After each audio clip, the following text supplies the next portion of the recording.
And in 40 minutes here on BBC One, our late-night horror film stars Peter Cushing and Christopher Lee in the satanic rites of Dracula. But first, putting the world to rights, here's Jasper Carrott.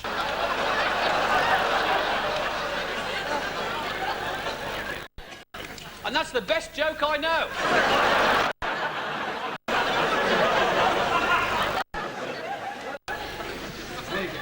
Good evening.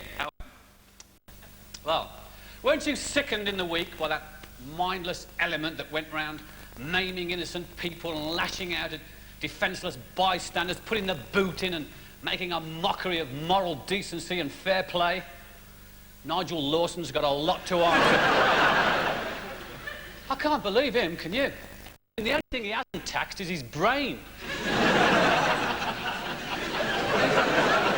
I mean, what worries me is that the rumours going round that he's put the country in his wife's name. You should do something about the unemployed. Like join them. Do you realise we're now paying nearly 50% of what we earn in tax? Half the work we do is for the Chancellor of the Exchequer. In fact, the first 20 minutes of this programme, I'm doing for Nigel Lawson. Well, sod you, Nigel. Hang on a bit, pal. I mean, if I'm going to be an honorary civil servant for 20 minutes, things are going to have to change round here. You're going to have to get rid of this store for a start and bring me a bed. I'm not doing this opening spot on my own. Hey, this is a job for at least 3 people. One to tell the jokes and the other 2 to write the memos to give to the audience.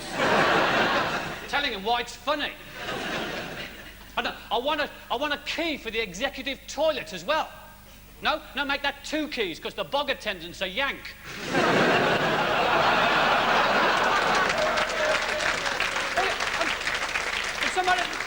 Somebody bring me a phone. Somebody bring me a phone? Just bring me a phone. I want to leak some of next week's sketches to London Weekend Television. I'm always suspicious when people claim to know what's good for us. You know, they know best.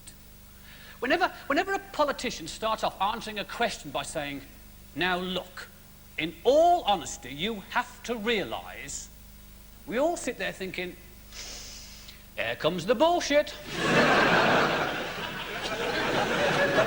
When a politician says, trust me, you think, politicians trust? They're incompatible. It's like asking you to trust a brain surgeon who reads The Sun. or a chiropodist who's got a clubbed foot. I'm afraid I'm just very suspicious of people at the best of times. I mean, particularly professional people. I mean, I don't even trust estate agents. I mean, I know that may sound a bit cynical, you know, but they can't all be genuine, can they? There must be a dishonest one somewhere. Other people to be suspicious about are enthusiasts, like Jehovah's Witnesses. Jehovah's Witnesses are enthusiasts. They enthusiastically spread the word, and the word is no.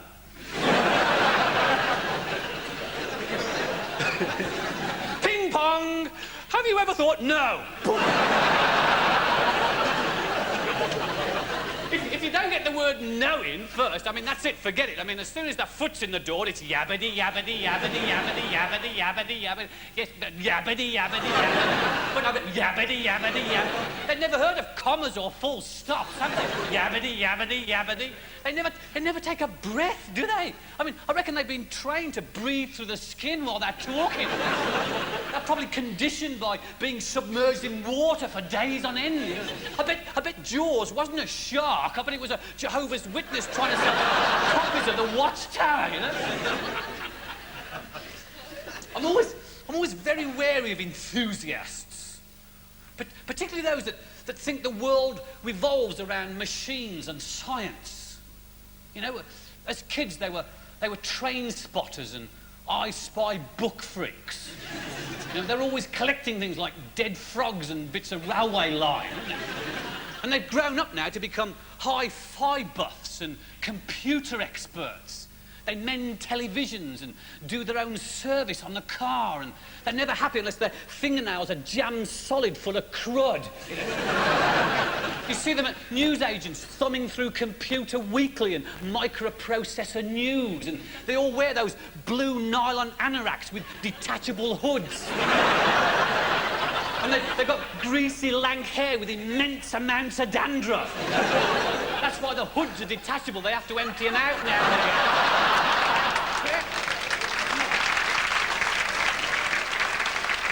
And they love nylon. They worship it. Nylon socks and shoes and trousers and drip-dry nylon shirts. And when they move, the static electricity builds up and attracts all the muck from the street, so they walk down the road with a great whirlwind of dust all around them. And every time they pass near a lamppost, there's a discharge of 2 million volts. And all the nylon starts to get welded together. And the perspiration can't get out, so they're like mobile sauna baths. And you can see the steam jetting out of the collars, you know, and the thermals taking great clouds of dandruff up into the heavens. They're quite a sight, aren't they, really?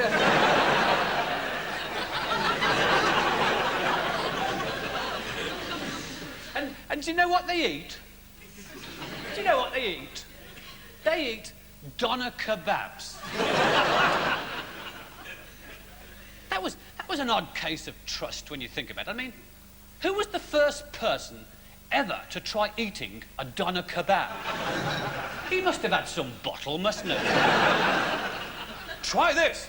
What? I mean, the smell's enough to put you off. It's like an elephant's farted or something. Someone could make a fortune creating a deodorant for doner kebab. I stand outside those Greek takeaways and I just watch, fascinated. That great big lump of meat keeps revolving endlessly round and round, oozing multigrade liquid lard, you know, trying to figure out what the hell animal it came from. And no matter how much they slice off, it never gets any smaller. You go down the next day and it's grown. Doner kebab. What does doner mean? I bet it's Greek for McDonald's. Still, I mean, you have to trust something or someone eventually, I suppose. Do you ever wondered who trusted Baden-Powell in the first place? There was every chance he could have been put away before he started, you know. I mean, that must have been one hell of a weird meeting. Yeah, I mean, Baden-Powell calls a couple of his friends round and sits them down and says, "Listen, I've got a great idea." "Oh, what's that?" "Let's start a movement called Scouting for Boys."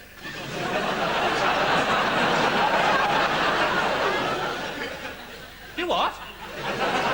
Scouting for boys. What sort of boys? Oh, young boys. You know, nothing older than, say, 15. What are you going to do with them? Look, for a start, I thought we'll make them all wear short trousers. And we'll give them a woggle each. Then we'll organise trips well away from their homes and take them into the woods for the weekend. And we'll teach them things like rope tying and knots. And we'll see who's the most promising boy and make him into a Queen Scout. You're off your topper, Baden, you are. No. I've even written a song for them. Listen. Ging gang gooly gooly gooly. Ging gang goo. And they made him a lord.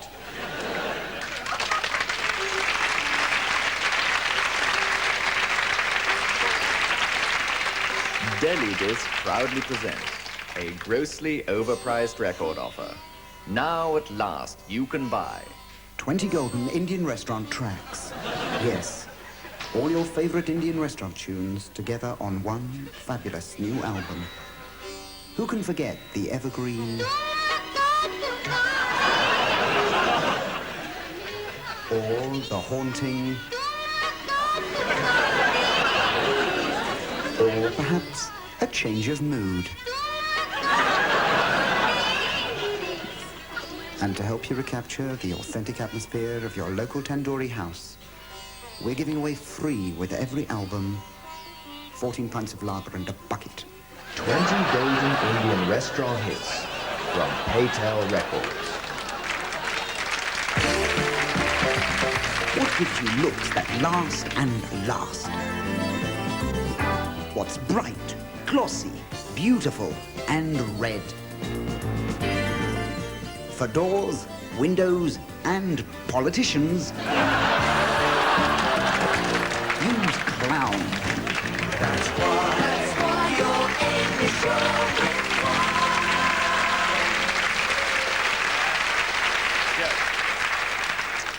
Thank you. Some bits of news that may have escaped your notice this week. Scotland Yard have finally worked out how to make the streets of London safe again. They're going to take the police off them. The convicted murderer, who has been ordained as a priest, has said his experience will help him bring people closer to God.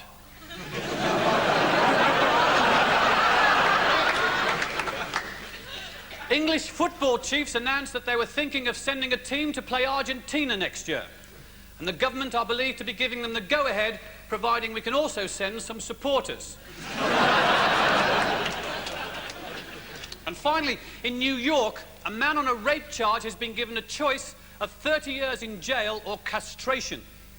He's going to put it in the hands of his solicitor.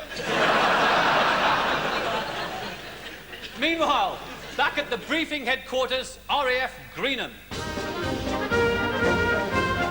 Now then, Johnson, there's no need to be nervous. It's just that we have to ensure that you, as RAF escort to a cruise missile convoy, are completely aware of your duties, all right? I understand, sir.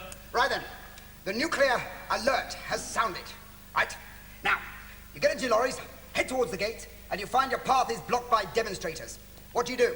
I attempt to impress upon them the seriousness of the situation and the desperate urgency of our mission, sir. How? I shoot them. Good. But don't miss, Johnson. Seconds are vital. Yes, sir. Right.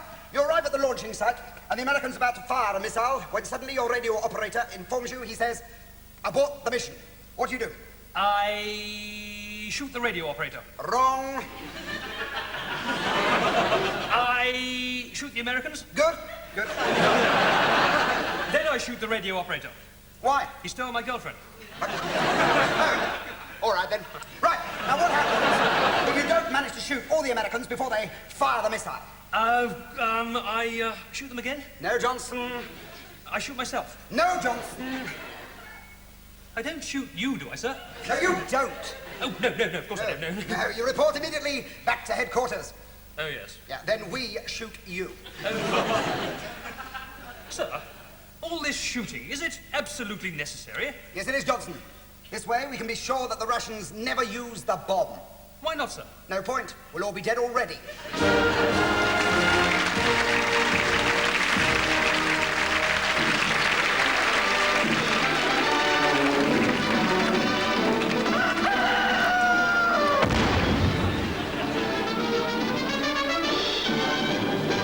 Chicken Pate brings you the news from around the world. Hollywood, and here we see a new custom car especially designed for Joan Collins. Meanwhile, a nuclear waste lorry undergoes a safety trial and passes with flying colours. Soccer, and following England's exit from the European Championships, subdued England fans enjoy a quiet meal in a Luxembourg restaurant. Good news for animal lovers, as the ostrich which escaped from Chester Zoo is found trying to hide down this man's throat. Meanwhile, embarrassment plagues the annual meeting of Incontinence Anonymous, as organisers fail to provide enough facilities. Bureaucracy and allegations that the civil service is overpaid and underworked were denied this week by the head of stamp licking. Technology, and a mad scientist invents a motorized donut. The invention, he says, is pointless. Business, And following problems with his second company, Mr. Never Say Die, Freddie Laker, starts his own one-man operation. And a chicken pate exclusive. Here we see recent pictures of Shergar, proving he staged his own kidnap and is now living in luxury in Paraguay. And finally, inventions, as a Sussex man develops a tumble dryer for sun readers. And that's the week in focus with Chicken Pate News.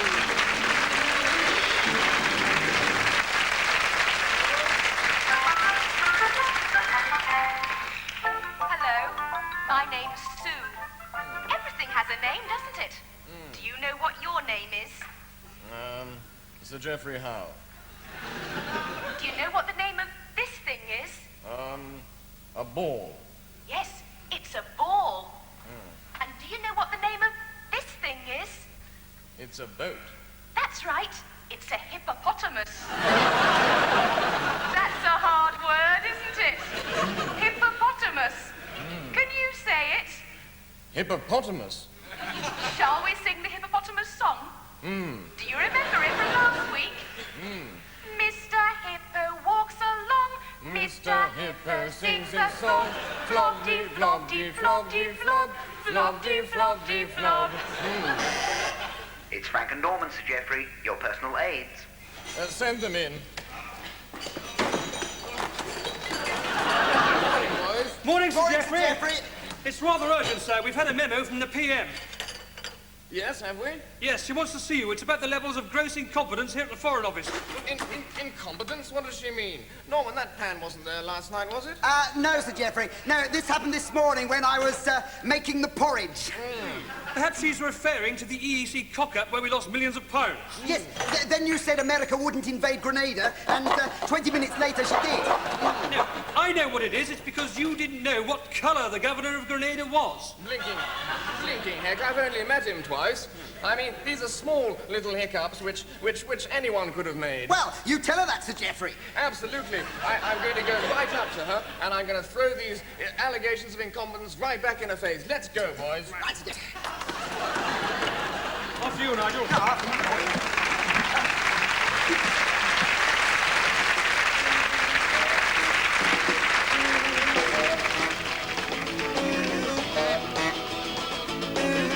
Hello, everybody.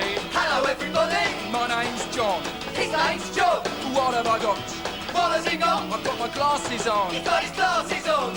I've got my glasses on my face. A good pair of glasses shouldn't go to waste.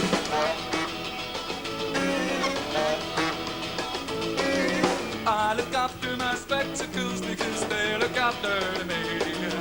He looks after his spectacles because they look after him. Without his spectacles, his life would be so grim, grim, grim, grim, grim. Grim and dim without my glasses. So dim and grim without his glasses. He just wouldn't be him without his glasses. Without my glasses. He's got his glasses on his face. But one day when I was running in a sack race, my glasses fell off onto the running track and someone behind me deliberately hopped on top of them and damaged them really badly.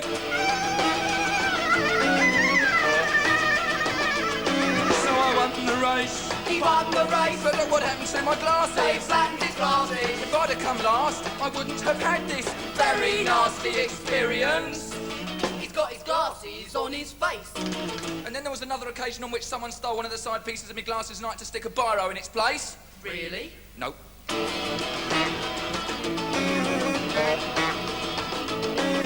Please don't break my spectacles. Try not to knock them about. It'll be a pretty full look out if you do.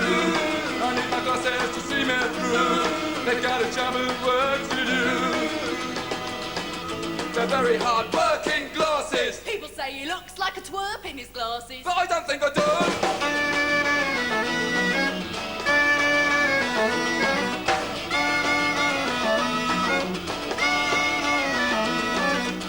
I've got my glasses on my face.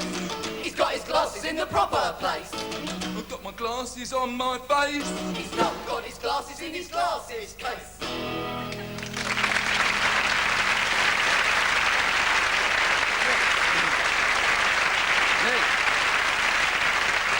Thank you.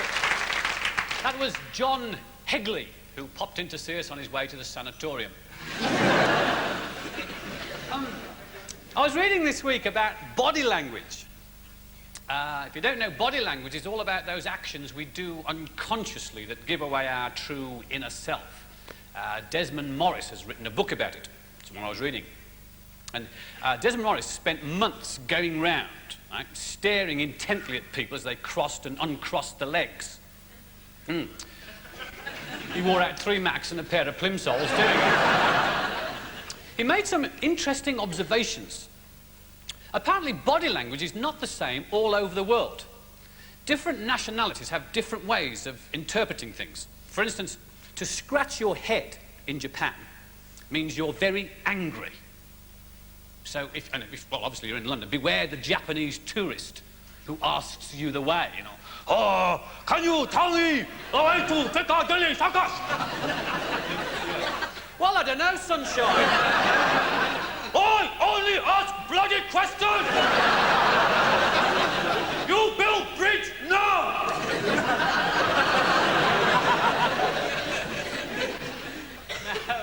Now, in Belgium, that, apparently, is a very rude sexual insult. It's equivalent to our sort of 2-fingered job, and which in Belgium means 2. Which is why Belgian tourists give our barman such a hard time. I mean, they walk into a pub and say, 2 pints of lager, please. And the barman goes, coming right up. It beats his brains out. Eskimos are strange people. Instead of kissing passionately, you've been, haven't you? Instead of kissing passionately, they rub noses together. Eh? It's all right. It's a bit messy if one of them's got a cold.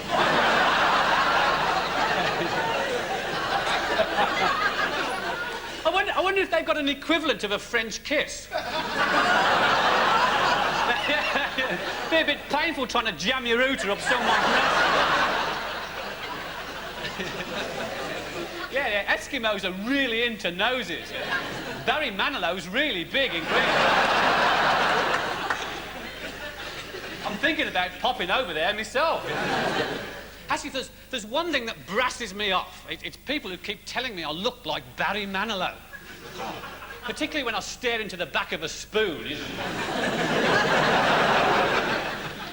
Oh, Mandy. What was I talking about? You weren't listening, were you? I don't know what he was talking about. For the Des O'Connor show. Oh, Eskimos, yes. Do you know, here's something you might not know. There is no word in the Eskimo language for topless.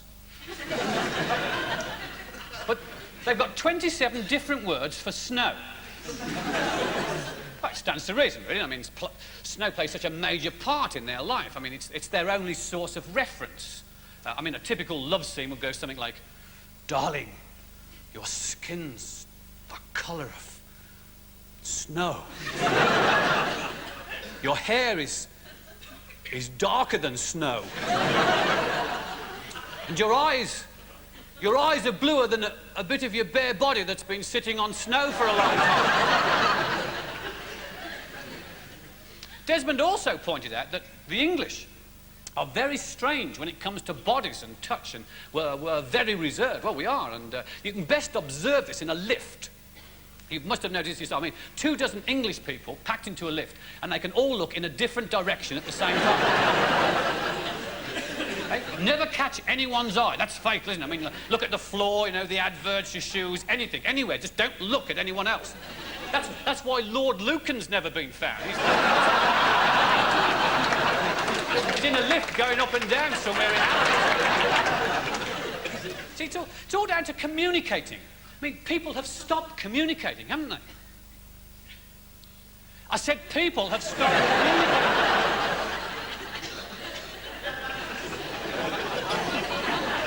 It started with directory inquiries. Another example of people not communicating is answer phones. I mean, you phone somebody up these days, and the chances are you'll find yourself speaking to a machine Well, or at least trying to. You know, so, please leave your message after the high-pitched tone. Thank you for calling. Beep.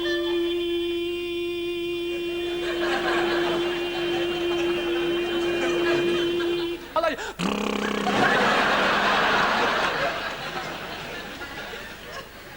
All sorts of people have got answer phones. Doctors have 2 answer phones. One for national health patients. The message just says, basically, why don't you drop dead? And the other is for private customers who may have an emergency headache. There's the Sun Reader answer phone. It rings you up and says, hello, I'm not in at the moment.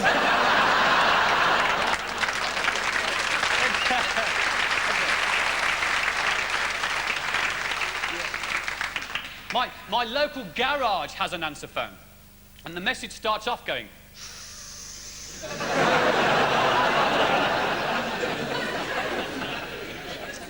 And there's a company in London that, for a price, will get a famous personality to record a personal message to put on your own answer phone. It really works, too. I went along and I chose Russell Harty. Oh, yeah. People phone me up now, and if I'm not in, right, and they get Russell Harty droning on and on. The people on the other end of the phone drop off to sleep, and when I get back home, they're still there, and I can wake them up and talk to them. The trouble with answer phones, of course, is that they're an open invitation for burglars, because they know when you're out. And they ring up and leave messages like, hello, I'm a burglar. I'm coming round to your flat. I'm going to steal your video and your TV, your music centre, your jewellery. I'm going to rummage through your wife's underwear. My name is Reg Walker and I live at 24 Acacia Avenue. But you'll never find out because I'm going to nick your answer phone as well.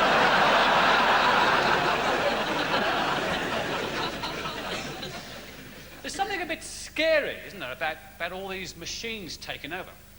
One of the main reasons, of course, is this. It's a silicon microchip. This one day will do all our talking for us. Minute, isn't it?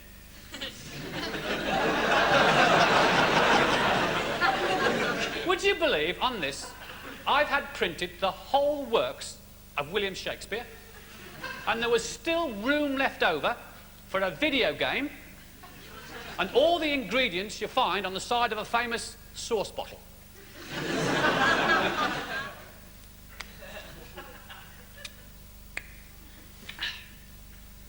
To be or not to be? La HP sauce es un mélange de... Once more onto the beach, dear friends, and fill the gap with les fromages, les oufs, bien disposés, and particulièrement... Pardon me?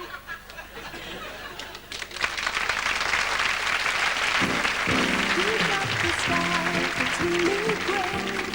We've got the style that's out of date. We've got the look that makes you think. There goes another stupid gig.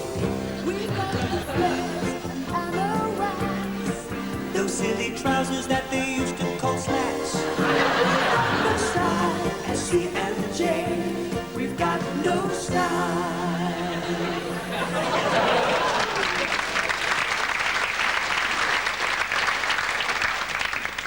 Miss Davis? Ah, yes, you must be Stephen. Sit down. Now, first of all, Stephen, I have to warn you that as a dating agency, we cannot guarantee to find you the perfect partner. I understand. Good. Right. What sort of woman were you looking for, then? Someone charming. Charming? Intelligent, humorous. Intelligent and humorous. And 70. And 70. Sorry? All been snapped up, have they? Why do you want to go out with a woman of 70, Stephen? Well, it's all the rage these days for blokes like me to go out with a woman 3 times their age. Yes, but this woman would be old enough to be your grandmother. Yes, I've thought about that a lot, believe me. Still, what was between me and my grandmother is all in the past. You had a relationship with your grandmother? Yes, we had to break it off because of the child. The child? Her child, my dad.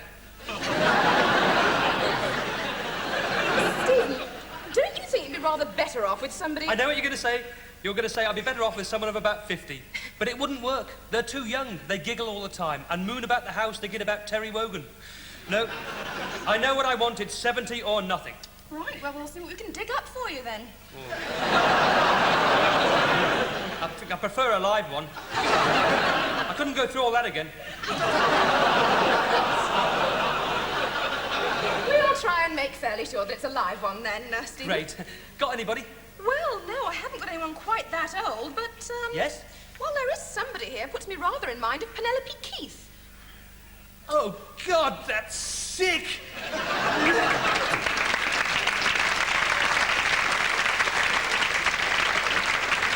Do you have some Beaujolais Nouveau? Just arrivé from France. C'est bon. Beaujolais Nouveau, my favourite. Yes, it's so light and fruity. You know, your try, Ron. The texture is just... I adore Beaujolais Nouveau. I'm the same. Absolutely. By the way, what year is it?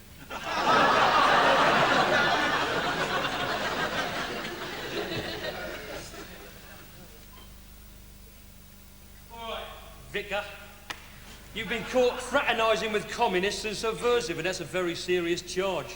But it isn't a crime. It will be when I'm through with it, mate, believe me. So, who put you up to it, then, eh? Who's ringing your chimes? What's his name, then? God. God who? Just God. And where does he live, then, this God geezer?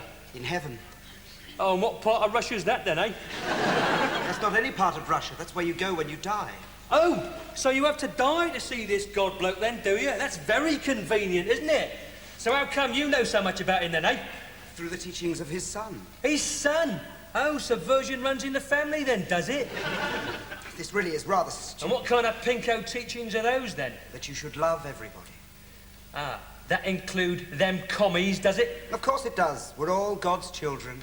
Well, that's where you're wrong, pal, because they're not anybody's children. They're just red bastards. And there's only one way to deal with them.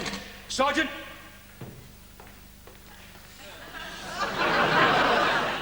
We're gonna nail you, champ. Take him away to a green hill far away.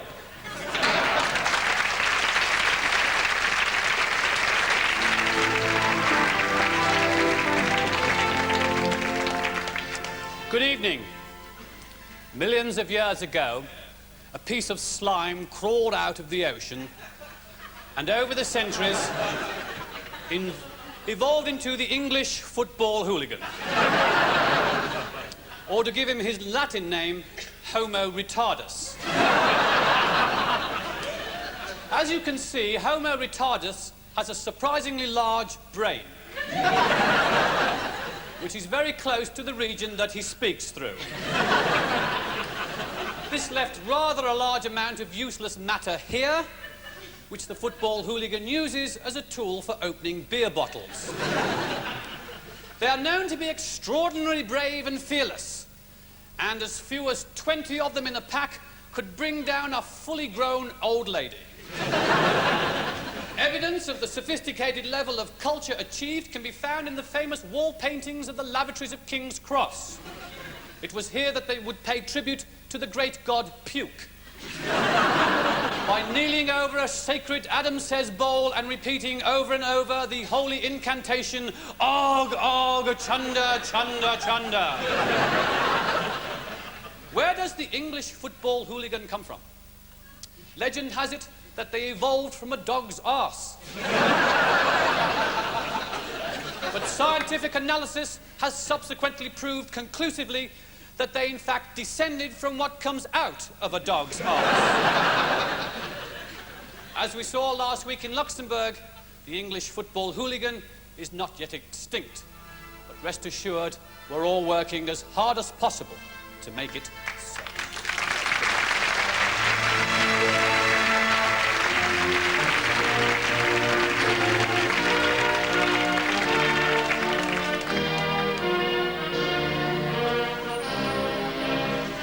When you're driving, watch out for cyclists. It's worth it, because they can look very funny indeed. They dress in ways you don't. They see things you don't.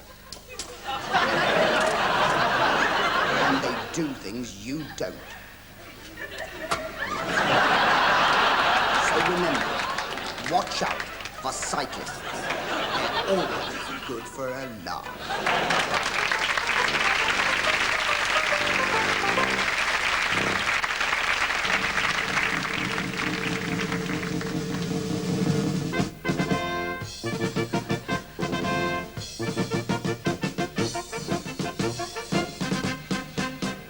We are Heseltine. Why did you have to paint it red? You might have used blue paint instead. But this is the kind of violence Michael does detest.